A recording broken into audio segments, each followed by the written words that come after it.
Buruj suresi Mekke'de nazil bolgan, cemi 22 ayet. Nahayeti şefqatlik ve mehriban Allah'ның ismi bilen başlayman. Burujlarning egisi bolgan osmon bilan, qiyomat kuni bilan, juma kuni bilan, arpa kuni bilan qasamki, o'raklarning egilariga la'nat bo'lsin. O o'raklar lavildab turgan o'tlar bilan to'ldirilgan edi.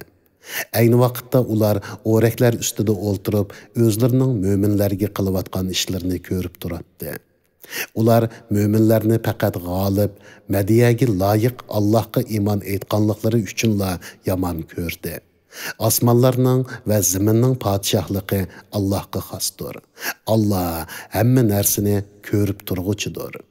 Mo'min er va mo'min ayollarga ziyonkashlik qilgandan keyin kufridan qaytmaganlar shubhisizki jahannamning azobiga duchor bo'ladi.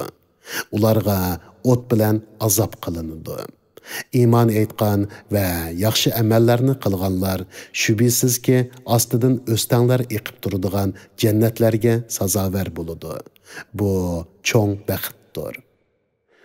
Parvardigoringning jazosi shak shubhisiz qattiqdir.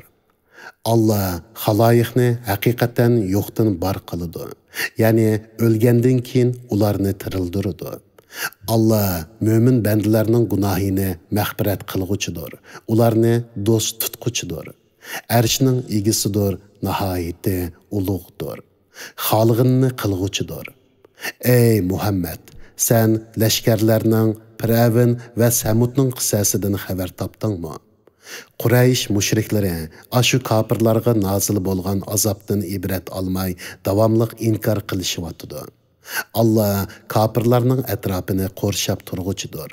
Balki ular inkor qilgan narsa Lavhul Mahfuzda saqlangan ulug' Qur'ondir.